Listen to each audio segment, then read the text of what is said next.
আসসালামু আলাইকুম রহমতুল্লাহি বারাকাতু। আলহামদুলিল্লাহ আউয়ালান ওয়া আখিরান।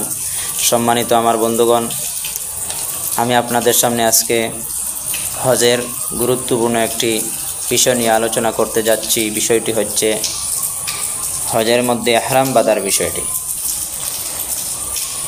যে সমস্ত হাজিয়ানে কেরামদেরকে আল্লাহ পাক তৌফিক দিয়েছেন হজ করার জন্য, তারা তো হজের কার্যক্রম শুরু করবেন নির্ধারিত সময়ে।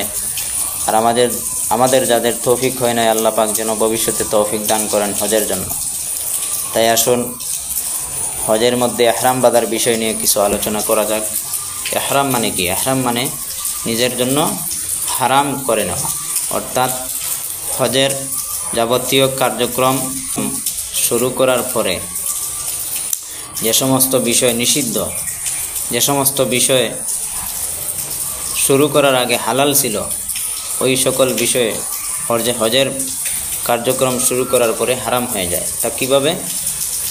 যেমন সেলাইযুক্ত কাপড় পরিধান করা, স্ত্রী সহবাস করা ইত্যাদি হজের মধ্যে নিষিদ্ধ কাজ।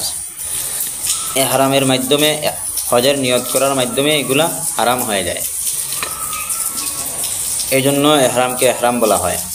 অর্থাৎ হজের মধ্যে নির্ধারিত কিছু দিন এবং নির্দিষ্ট কিছু কাজ আঞ্জাম দেওয়ার মাধ্যমে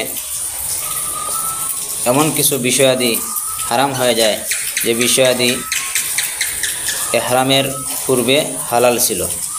এজন্য ইহরামকে ইহরাম বলা হয়। ইহরাম কোথায় থেকে বাঁধতে হয়? বাংলাদেশ, পাকিস্তান, ভারত পূর্বাঞ্চলীয় এলাকার জন্য ইহরাম বাঁধার স্থান হলো ইয়ালামলাম। অর্থাৎ ইয়ালামলাম একটি পাহাড়ের নাম, যেটি মক্কা শরীফ থেকে দক্ষিণ পূর্ব দিকে অবস্থিত। এই মক্কা শরীফ থেকে দক্ষিণ পূর্ব দিকে যে পাহাড়টি অবস্থিত, সেই পাহাড়টি অতিক্রম করার আগেই ইহরামের ব্যবস্থা করে নেওয়া। ইহরাম বাঁধা, ইহরামের নিয়ত করা, হজের নিয়ত করা। তাই বর্তমানে যেহেতু অত্যাধুনিক প্রযুক্তির যুগ, এজন্য যারা সরাসরি মক্কায় যাওয়ার ইচ্ছা করবেন, তাদের জন্য বাড়ি থেকে, হজ ক্যাম্প থেকে বা বিমানে উঠেও ইহরাম বাঁধার সুযোগ রয়েছে। আর যারা মদিনায় যাওয়ার ইচ্ছা, তারা বাড়ি থেকে বিমানে উঠে এগুলার দরকার নেই, সরাসরি মদিনায় যাবেন। ওইখানে মদিনা শরীফের কার্যক্রম শেষ করার পরে জুলহুলাইফা নামক স্থান ইহরাম বাঁধবেন। তাহলে বোঝা গেল ইহরাম কোথায় থেকে বাঁধতে হবে। এখন আসুন ইহরাম বাঁধার তরিকা কি। প্রথমে আপনি নখ চুল এগুলা পরিষ্কার করবেন, তারপরে গোসল করবেন, পুত পবিত্র হবেন, আতর সুগন্ধি এগুলো ব্যবহার করবেন। ব্যবহার করার পরে আপনি নিয়ত করবেন, আল্লাহুম্মা ইন্নী উরিদুল হজ্জা ওয়াল উমরাতা ফায়াসসির হুমালি ওয়া তাকাব্বাল হুমা মিন্নি। নিয়ত করার পরে আপনি তালবিয়া পাঠ করবেন। তালবিয়া, লাব্বাইক আল্লাহুম্মা লাব্বাইক লাব্বাইক লা শারীকা লাক লাব্বাইক ইন্নাল হামদা ওয়ান নি'মাতা লাকা ওয়াল মুলক লা শারীকা লাক।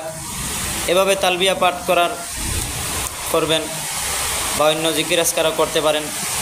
তালবিয়া পাঠ করার পরে আপনি ইহরামের জন্য পুরুষগণ সেলাইবিহীন দুইটি কাপড় পরিধান করবে। অর্থাৎ একটি কাপড়, একটি চাদর গায়ে জড়াইয়া দিবেন, আর আরেকটি কাপড় দিয়ে লঙ্গি বানাবেন। সেলাইবিহীন হতে হবে। আর সেলাইযুক্ত যা কাপড় আছে শরীরে, সবগুলা খুলে ফেলতে হবে, শরীর থেকে আলাদা করে ফেলতে হবে। এইভাবে যখন আপনার ইহরামের কাপড় পরিধান করা হয়ে যাবে, তখন আপনি নবীজির উপর দুরূদ শরীফ পড়বেন এবং 2 রাকাত নামাজ পড়বেন। এই 2 রাকাত নামাজের প্রথম রাকাতে সূরা কাফিরুন, দ্বিতীয় রাকাতে সূরা ইখলাস পড়ার চেষ্টা করবেন। 2 রাকাত নামাজ পড়া শেষ হয়ে গেলে নবীজির উপর দুরূদ পাঠ করবেন এবং আল্লাহ পাকের কাছে দোয়া করবেন, আল্লাহুম্মা ইন্নী আসআলুকা রিদাকা ওয়াল জান্নাতা ওয়া আউযু বিকা মিন আযাবিকা ওয়ান নার ওয়া নাউযু বিকা মিন গযবিকা ওয়ান নার ওয়া নাউযু বিকা মিন আযাবিকা ওয়ান নার। এভাবে আপনি দোয়া করতে পারবেন। যখন আপনি আপনার এহরামের কাপড় পরিধান করা শেষ হয়ে গেল, নবীজির উপর দুরূদ পড়া শেষ হয়ে গেল, দোয়াও আপনি করে ফেললেন, তখন আপনার এহরাম বাঁধার কাজটি শেষ হয়ে গেল। অর্থাৎ আপনার এহরাম বাঁধার আগে যে সমস্ত কাজ আপনার জন্য, কিছু কাজ যেগুলা আপনার জন্য হালাল ছিল, এহরাম বাঁধার পর আপনার জন্য হারাম হয়ে গেছে, এটাকে এহরাম বলা হয়। তাইলে বন্ধুগণ আমরা বুঝতে পারলাম কি এহরাম মানে কি, এহরাম কোথায় থেকে বাঁধতে হয়, এহরাম বাঁধার তরিকা কি।